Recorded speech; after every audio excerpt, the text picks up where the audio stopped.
And greetings to you. Joe Rubenstein here, producer and host of Real-Time 1960s. I want to welcome all of our listeners. I thank you very much for your support and for joining me today. Hoping you enjoy this first episode of a brand new series, a kind of portal into the world of 60 years ago, where I will document and reflect on the 60s in real time with both podcasts and our timeline, which features a number of posts each and every day about the history, world events, politics, movies, TV shows, music, sports, you name it, of that decade. And that timeline, along with all of our podcasts, our social media links, contact info so you can reach me directly, all that can be found on our website, realtime1960s.com.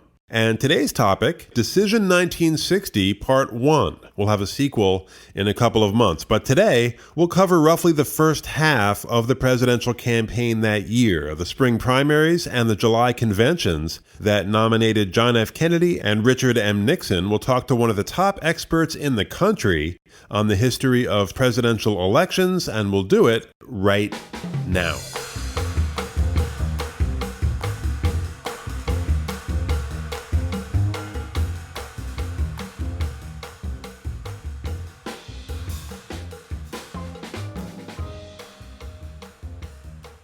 The first modern campaign, Kennedy, Nixon, and the election of 1960.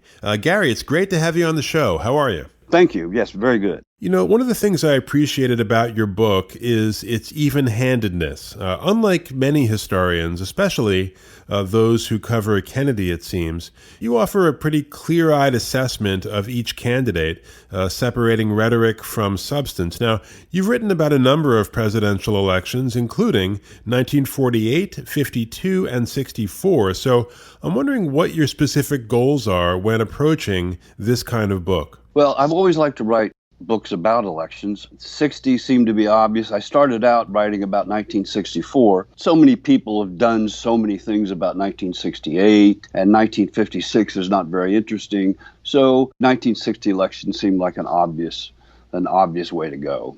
I really enjoy the debates, and really trying to make that the first modern campaign. I know that sounds like a bumper sticker cliche, and it's probably true, but to me, it is very much that American politics really did change as a result of that. So let's set the stage as far as the political climate of 1960, starting with the Republicans. Now, despite the fact that Eisenhower had been president for almost 2 full terms and remained popular, there were divisions in the GOP between the moderates, people like Eisenhower himself and Governor Nelson Rockefeller of New York, and the conservatives, whose standard bearer at that time was Senator Barry Goldwater of Arizona. So I'm wondering if you could nail down some of the differences between these two groups in 1960. Well, Nixon had been very, very, very conservative. He had really been on McCarthy's right hand. And there was a joke, I think it's Stephen Ambrose who said it, he was McCarthy with a button-down shirt. I think that was probably true. Rockefeller had come from a big city. He needed the support of civil rights, probably needed the support of labor and so forth. So Rockefeller was really what's usually referred to today as a moderate. Now, Goldwater was just getting the conservative side of the Republican Party going. You could really argue that the Republican Party had 3 different wings, a left, a right, and a center. And Nixon had been the darling of the right wing when he was in Congress. He helped break the Alger Hiss communist spy case in 1948, and then he was picked as Eisenhower's running mate to appease the right wing. But as you note in your book, as vice president, he shifted a bit toward Eisenhower's middle of the road, giving us the first of several new Nixons. So was this shift out of loyalty to the president? Was it to facilitate his own presidential ambitions? Or did he really have a softening of views? Probably all of those together. I had always thought that Nixon wanted to be down the middle of the road because Eisenhower kept talking about being down the middle of the road and being strongly centrist and becoming extremely popular because of it. And so Nixon sort of followed that lead. That's the way I have always seen it. That was what people referred to as the new Nixon is, to me, a more moderate Nixon. And despite Nixon's loyalty, there was talk in 1956 that he would be dumped from the ticket. Eisenhower seemed to kind of leave him twisting in the wind there for a while. Now, Eisenhower's dealings with Nixon, from my vantage point, seem almost borderline sadistic at times, or maybe passive-aggressive. That's a better term. He was constantly damning him with faint praise or worse. For example, when a Time magazine reporter in the thick of the 1960 campaign asked Eisenhower for a major idea of Nixon's that he'd adopted, he said, "If you give me a week, I might think of one." Now, he may have been joking, but from Nixon's perspective, that had to hurt, and it was actually used in a Kennedy attack ad. So what was Ike's attitude toward his vice president, and how seriously did he consider dumping him in 1956? I think he really wanted to dump him. I really do. I think he either wanted to dump him or he wanted Nixon to become Secretary of State, which would also mean that he would be dumped and Nixon would get the experience that he needed in foreign policy. And finally, Nixon, you have to realize something. I mean, Nixon, it's not like Nixon could go back into the Senate or go back into the House. If Nixon got dumped off the ticket, I mean, the only thing he could do was go back to California to be a lawyer. I mean, that was just about it. And so Nixon went to Eisenhower and said, "Thank you for accepting me as your running mate." And Eisenhower said, "Well, okay, fine, let's go ahead and take it. Let's do it." And I think that's pretty much the way it went. I don't think Eisenhower ever really liked Nixon. Nixon was in the hospital a couple of times, and Eisenhower went to see him, and Eisenhower mentioned more than once to Ann Whitman or somebody near him, that Brownell or someone, that nobody ever comes to visit Nixon, but he was really willing to accept him. Eisenhower had been that way in the military his entire life. There have been people close to Eisenhower who really were not very nice people, weren't liked very well, but Eisenhower accepted them. If they were, someone like Patton, if he was competent, then Eisenhower would go ahead and accept people like that. Okay, so we talked about divisions in the GOP, but the Democrats had their own issues, mostly stemming from civil rights. With every push forward, no matter how tentative or minuscule, you had major pushback from the Jim Crow Southerners, who were a big part of that party's bloc and had been for decades. Now, looking at Adlai Stevenson, a former governor of Illinois, Democrat nominee in both 52 and 56, you write in your book that he was billed as an intellectual and a liberal, but that he really wasn't either. And I wonder if you could expand on that for the listeners. I think that has a lot to do with Eleanor Roosevelt, who was perceived really as the successor to her husband, and she liked Adlai Stevenson. Now, Stevenson was sharp. He was a good speaker. He was even funny.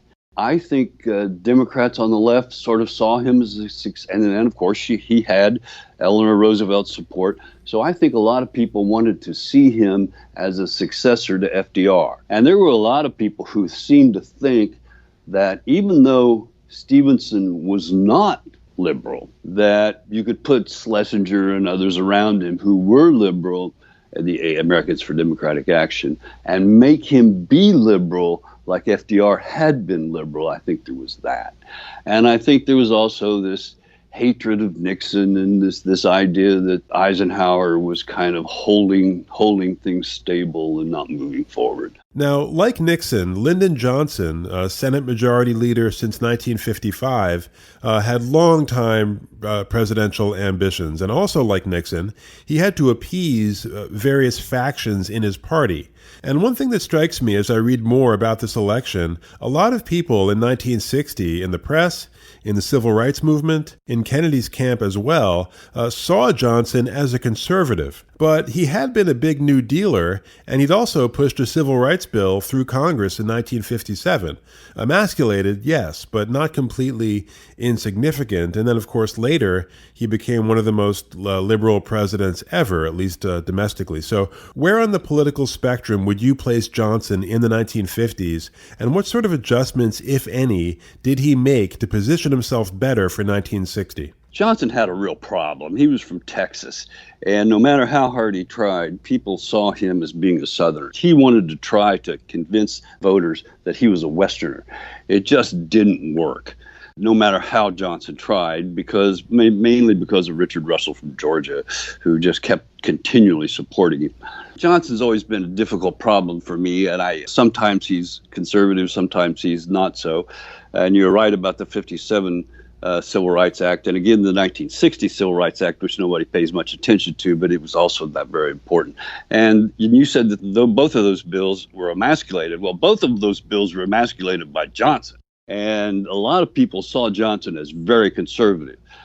Johnson was one of those presidents who had a tendency to just follow the wind.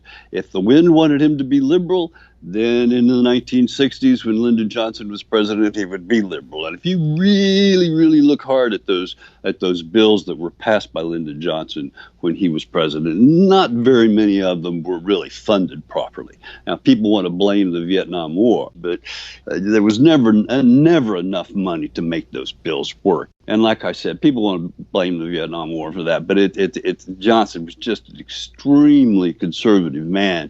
And he gives like Kennedy, he gives the impression, like Stevenson, he gives the impression of being liberal. But there's something about Lyndon Johnson that's always bothered me. He's not really an American liberal, not like FDR had been. Well, the reason I would disagree with that is that Johnson's instincts, it seems to me, were to use the power and resources of the government to solve problems. And that seems to me like textbook 20th century liberalism. Yes, I would agree with that. Yes, I think that's true. But like I said, if you look at these programs, and he saw the civil rights movement moving in one direction, and he would go right along with it. And yes, he did increase the government, and he did, and those bills did increase the government. But like I said, if you look at them real closely, you don't see a lot of funding. All right. Well, shifting to Kennedy, as you said, like Stevenson, historically viewed as progressive, I guess partially because as president, he was kind of pushed into being more vocal on civil rights than Eisenhower had been, when spiraling events in the South kind of forced his hand. But if you look at those debates in 1960, he's actually running to the right of Nixon at times, not on civil rights, but certainly on foreign policy. He's kind of out hawking the hawk.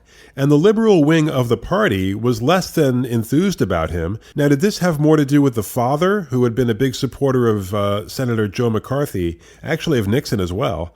Or did this have to do with Kennedy's own record, or both? Well, probably a bit of both. The liberals in the party, and you're looking particularly at Eleanor Roosevelt and Truman, who to me is a populist in the party, he needed their support. He and Nixon didn't have that many differences, really. Particularly when you look at the debates and you read the debates, they're not that different than each other. And they've kind of led to a age-old American concept that the two political parties are pretty much the same.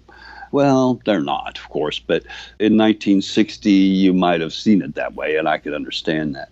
But Kennedy, ever since Obama, I've always thought about Kennedy as hope and hoping for a better future to come, something different, something new, something younger. But then he was killed, and so we didn't get to see any of that. And then Bobby, yes, but then Bobby was killed, so we didn't get to see that. But there was a genuine hope, I think, that was important. But what was it about Kennedy that people like Eleanor Roosevelt opposed so strongly? Because there was a Stop Kennedy movement, right? Yeah. Oh, yes. Sure there was. The question is whether or not Stevenson was a part of that or not, and I think Stevenson was not. I think that Kennedy had a lot of interest in McCarthy and his brother and McCarthy was at the House more than once, at Hyannisport more than once. Kennedy had supported the Nixon bill. He had even supported HUAC some, and he was a very young playboy-like kind of guy. And a lot of liberals really didn't like Kennedy. But to me, by 1960, Kennedy was one of the guys. He was in there. He was in the arena, as Nixon likes to say. I think Nixon hoped to punch him out, but it didn't happen. No, it didn't. But probably the two most prominent party figures opposed to JFK's nomination were Eleanor Roosevelt and Harry Truman. Eleanor accused him, or I guess accused his father, of buying the nomination. She claimed on ABC TV that Joseph Kennedy, quote, has been spending oodles of money all over the country and probably has a representative in every state by now, unquote, which drew a pretty hot response from JFK. Talk about the fascinating back and forth, much of it public, between Eleanor and JFK. Yeah, it was in her article she wrote about him. And the Kennedy people called it the oodles comment. There was this belief among the left wing and the Democratic Party that Kennedy was really buying the nomination for the Democrats. Yeah, I'm not sure that it was necessarily true, but there was a belief that was so. And Kennedy did respond and really forced her, because all the people who worked for Kennedy were volunteers. They really were. And Kennedy did push her into a corner. Now, they were throwing money around, particularly in West Virginia, but John Kennedy did push her into a corner and force her to come out. Retractions, or promise to write retractions. And if you don't know what you're talking about, shut up. And that was pretty much what he was saying to her. And she did. She was quiet about it. She never said anything else. And as you said, your book talks about 1960 as the first modern campaign.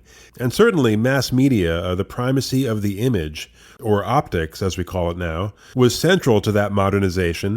And 1960 is really where this kind of insidious transformation of presidential politics into reality TV has its origin, which I guess was kind of an unintended consequence. But there was something else that year that was different, and that was the greater importance of the primary elections. So what differentiated the primaries of that 1960 cycle from other presidential cycles? At the time, some of those states, like West Virginia, were just what we call today beauty contests, where the delegates really don't have to vote any particular way. And, of course, the primary in 1960, the primaries in 1960, the big one in Wisconsin, the big one in West Virginia, were really mostly designed for Kennedy to get his face in front of the American people, to get his face on television. 88% of the American people had TVs at that time. And for them to see him and to see that he was competent, that he was not some young little scrawny kid with rickets who was a playboy and wanted to be president. And he could stand up there toe-to-toe with Nixon and talk to him. He achieved that first in Wisconsin and then definitely in West Virginia. The delegates that came out of there didn't really have to vote for him. Kennedy didn't care. He didn't give a damn at all. All he wanted to do was get his face out there. So as it turned out, Senator Hubert Humphrey of Minnesota was Kennedy's only competition on the campaign trail that winter and spring, since Johnson refused to campaign. We'll get into that. And Stevenson was kind of playing it coy. And Kennedy took Humphrey on in Wisconsin, Hubert's backyard. And for the listeners, there's a good documentary on iTunes about this primary. It's called Primary. And it's one of the first, maybe the first, cinema verite films by a guy named Robert Drew, who did a couple of others on JFK. The best one is called Crisis. That one deals with the integration of the University of Alabama in 1963, where Kennedy, mostly Robert actually, locked horns with Governor George Wallace. But Gary, talk about the importance of Wisconsin in 1960 and how Kennedy managed to win that election on April 5th, although not by a wide margin. He didn't win by a wide margin, and when you really took the numbers and broke them down, he got the Catholic vote. And so he left Wisconsin to go to West Virginia, and the word was, we've got to go to West Virginia and do it all over again. He couldn't go into the general election with only the Catholic vote. So he had to go to West Virginia, which was primarily Protestant, win in West Virginia, and prove that he was a vote getter. Now, I've said this over and over again. There are big names. MacArthur's probably the best example, Douglas MacArthur. No matter where they went, no matter what they did, people just would not vote for them. And there was a fear that Kennedy might be like that. And so Kennedy had to prove that he could get votes Protestants, Catholics, anybody, everybody, labor, liberals, everybody would vote for him. That was his big achievement in Wisconsin and then in West Virginia. And Wisconsin is where Jacqueline Kennedy kind of emerges as a political force in her own right as far as turning out the vote. She also played a big role in West Virginia, right? That's right. In fact, John Kennedy at one time made the point that Jackie Kennedy would walk one side of the street, John Kennedy would walk the other side of the street, and Jackie Kennedy had more people around her than Jack did. And he made the point several times to some people close to him that, Jackie's got more attention than me over there. And she would maintain that popularity in the years to come. But as you said, because Kennedy only scored big with Catholics in Wisconsin, he had to do it all over again in mostly Protestant West Virginia. And this is where Kennedy appears in a TV debate for the first time with Hubert Humphrey, which you can see on YouTube, by the way. So what impact, if any, did that debate have on the voting May 10th? Because Theodore White, a political historian who was actually a schoolmate of JFK's older brother Joe, who was killed in the war. White would later help create that whole Camelot myth. But Theodore White had very complimentary things to say about Kennedy's performance in that debate. I don't really know if that debate had a great deal of impact. I do know that Theodore White said something about the round face of Kennedy on the television, and to show that he has no horns, or whatever it was, whatever the quote was. And I think that was all very important. Yeah, ironically, that rounded face was a side effect of the cortisone treatments for Addison's disease, which Kennedy denied having, but which he most certainly did have. Right. That was the same thing with he was so tanned at the first debate with Nixon. Well, he was so tanned not because he'd been in the California sun, which is what it always said, but it was because he was taking cortisone shots. And another good point you make in your book, which is fascinating to consider, is that Lyndon Johnson missed a huge opportunity by not competing in West Virginia. That's a state whose voters would certainly have found him an attractive candidate. First of all, he was Protestant. He had his roots in the New Deal and in the South. And he also had firsthand experience with poverty. West Virginia had the lowest median income in the country, and it still does, I think. So it's fascinating how this kind of uncharacteristic passivity on Johnson's part may have changed the entire course of the country, because that primary was critical in JFK's march to the nomination. So what was Johnson thinking? I mean, how did he plan to win the nomination without campaigning? That's a question that that's always bothered me. Johnson was an extremely reticent man. There are times when he decided that he was just going to quit, just going to give up in the 1960s and just stop being president of the United States. He kind of did that often. And his idea was that he thought that he could use his resume and his achievements in the Senate to appeal to voters, and they would vote for him. And he kept sticking his toe in the water, and then nah, maybe not. Maybe I will, maybe I won't. And by the time he decided to jump in, it was just too damn late. He would have been a good candidate. He could have made a real mark in West Virginia, but he just wouldn't do it. He just wouldn't. Now, we mentioned earlier the two oppositional figures in the GOP, Goldwater and Rockefeller. But in the midst of Nixon's dealings with those two in 1960, he also established a relationship with Ronald Reagan, who I believe was still a Democrat at that point, but he would change that registration and campaign for Nixon, and then for Goldwater in 64. So who initiated that relationship? Of what did it consist? And what did Nixon and Reagan see in each other in 1960? Reagan did initiate it, I think. Reagan wrote longhand letters out all the time. They were both from California. They both had started poor and had risen up. Both of them had. And I think Reagan appreciated that. Reagan hated Rockefeller. And any time that he could damage Rockefeller, he would. And when Nixon tried to bring Rockefeller into the campaign, Reagan was mad about it and wrote to Nixon telling him any association with Rockefeller is going to get me out. out of the program. Now, was Reagan's hatred of Rockefeller personal or just political? Oh, it's probably just political. I don't think there was anything personal. Nixon wanted Rockefeller on the ticket with him, and I think that was the right move. I think that was the right thing to do. Yep, I agree. But Rockefeller would have nothing to do with it. So the Democrats had their convention first, and Kennedy arrived in Los Angeles just 161 votes shy of a first ballot nomination, but there were still other candidates supported by different elements of that Stop Kennedy movement.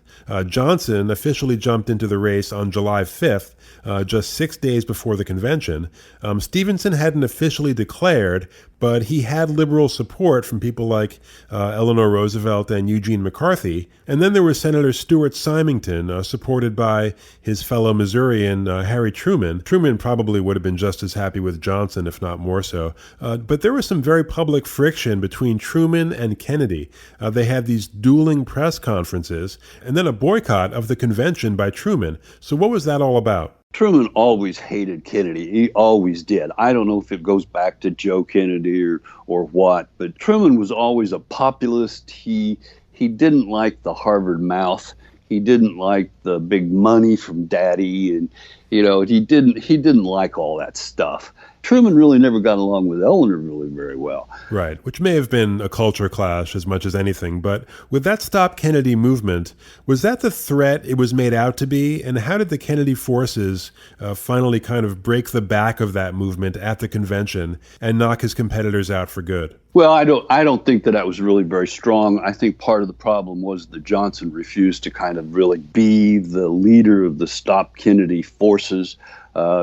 Obviously, Stevenson was not going to do it. And of course, the delegates, he held most of the delegates.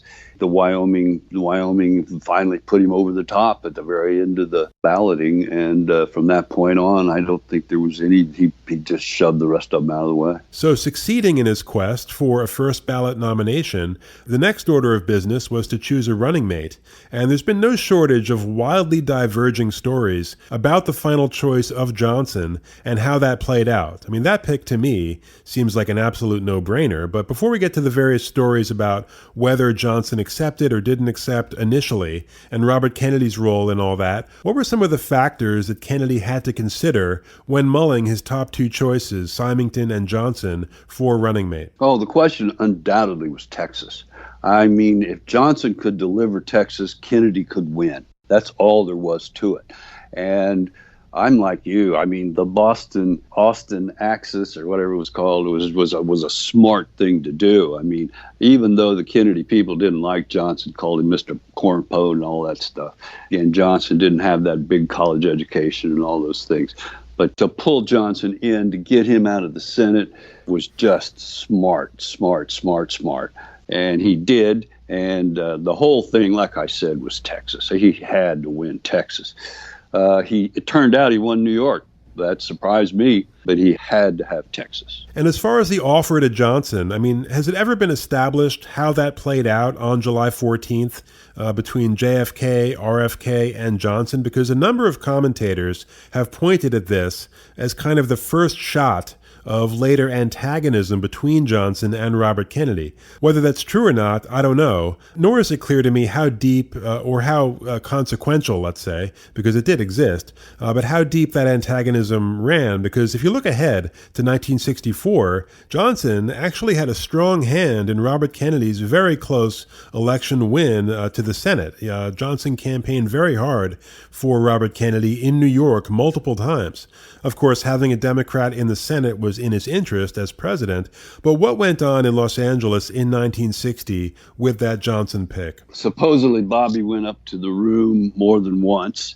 Johnson had already accepted. Bobby opposed it, didn't like it, told John that was a big mistake. Arthur Schlesinger said it was a big mistake. So on what grounds were they saying it was a mistake? Because that sounds crazy to me. Because Kennedy was the youthful new guy. Now, I made the point in the book that Kennedy was not new. He really was not new. He was young, he had long hair, he had young people around him. All of that's true. But Johnson already had a heart attack. He looked like an old guy. He was an old Paul. He'd been in the Senate for a while.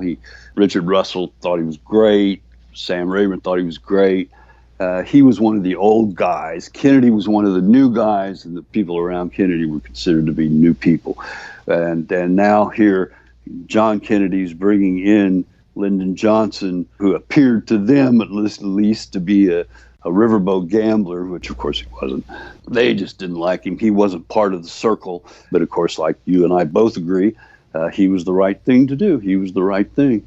Undoubtedly so. And the big story heading into the Republican convention was the ongoing negotiation between Nixon and Rockefeller. Rockefeller refused to join the ticket or to endorse until finally, on July 22nd, just 3 days before the convention, Nixon initiated a meeting at Rockefeller's apartment where they hashed out what became known as the Fifth Avenue Treaty, or to Goldwater, the Fifth Avenue Surrender. Essentially, it was the party platform for 1960, which met most of Rockefeller's preferences, including stronger civil rights and a more vigorous defense policy. So was the right-wing opposition to that treaty about the substance or the way it was done? Because I can understand, I mean, if you look at it from the perspective of a Republican delegate from some other part of the country, you know, the idea that your platform had been hammered out by two people in a Fifth Avenue penthouse, that may have been tough to swallow. I mean, it's not really how a platform is supposed to be constructed, right? Right. Well, the platform had already been written by Percy and some others in Chicago, I think it was. Yeah. And this was a 14-point statement. Rockefeller would not leave his apartment. Nixon came there. It appeared to Goldwater and others that Rockefeller had summoned Nixon to his lair and simply dictated to Nixon, well, this is the way it would be. The biggest mistake I think probably that Nixon made was to go home afterward and sleep till noon the next day. And that gave Rockefeller enough time to put it out, to show the world, really. It ended up on AP and several other wire services and mimeograph sheets at the convention, and that he had written it all, and Nixon had just kind of sat there and took dictation. So I think for the right wing, whether it was the content or the people involved, who they were, it seemed to be a Rockefeller statement that Nixon just kind of went along with. I really do feel like, to heal the party's wounds, Nixon and Rockefeller should have run together in 1960, and I think that would have been an unbeatable couple to run in that year. I think that Kennedy would have had a lot of trouble with those two. Yeah, no, I tend to agree with you. Yeah. So with Rockefeller out of the running for the number 2 spot, Nixon follows the advice of party leaders, President Eisenhower, Everett Dirksen, he was the Senate minority leader then. And so Nixon picks Henry Cabot Lodge Jr. as his running mate, old political family, World War II veteran, 2 terms as senator from Massachusetts. Actually, he was beaten by JFK in '52. So what was the thought process behind this pick? And in your opinion, was there a better available choice for Nixon? Well, there has to have been a better choice. Henry Cabot Lodge was a very quiet man. There was a definite push for Nixon to bring in somebody with foreign policy background, and it was perceived, and whether it was right or wrong, that Lodge was a foreign policy guy. He had been an ambassador to the UN, I think. Yep. And the thing that I always recall about Henry Cabot Lodge, and you may not know this, is Henry Cabot Lodge was a very, very tall man, and Richard Nixon was very short. And for the two of them to appear together on a podium was wrong. It was really a mistake for a tall vice presidential candidate to stand next to a short presidential candidate. And that really made Nixon look terrible. Yeah, Nixon, man, he always seemed to get the short end of the stick when it came to optics, especially that year. Yes, I know. And then, of course, on top of that, Lodge made a statement or two in Harlem about Nixon's candidacy, about Nixon's cabinet, that Nixon had to backpedal on, I think. Yeah, without consulting Nixon, he pledged in Harlem that their administration would appoint an African-American to the cabinet. That's right. And Nixon had no intention of doing anything like that. Right, at least not solely on that basis. And he had to walk that back. And I think Lodge was probably, I don't want to say detrimental, but he didn't really help Nixon very much. Eisenhower liked him because Lodge had really taken the mantle in 1952 when Ike continued to be, I don't know if you recall this, but Ike could not leave NATO. He could not run for president and be a general at the same time. So he had to stay commander of NATO and let Henry Cabot Lodge run his campaign for him. And Ike loved that. He just thought that was great. He thought that Lodge was one of the good guys. And there was a perception that this Boston Brahmin type paired up with Nixon from the West Coast would really help the candidacy. And Lodge was perceived as a moderate, and Nixon was still considered to be on the right. And those two picks, Johnson and Lodge, I mean, that may have been the difference right there in what turned out to be an incredibly close race. So it's fascinating. And man, what a dramatic and pivotal election that was. The book is called The First Modern Campaign, Kennedy, Nixon, and the Election of 1960. Pick it up. It's concise yet penetrating and just full of critical insights that we didn't even have time to get into today. Gary, amazing work. Thanks so much for being part of the show. I really appreciate it. Thank you. If you're going to do any other campaigns, give me a call. Will do. All right, a quick look at our next episode right after this. Your feedback is important to us.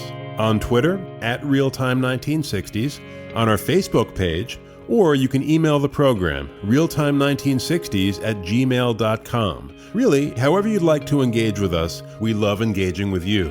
And if you'd like to join our family and help us continue to bring you great content, please go to patreon.com/realtime1960s and subscribe. Coming up on the next episode of Real Time 1960s, a deep dive into Alfred Hitchcock's Psycho, which was terrifying moviegoers all over the country 60 years ago. It'll be a combination of personal observations and fascinating facts about that film's production, some of which will definitely surprise you. Don't forget to visit us at realtime1960s.com for our timeline, all our podcasts, links to social media,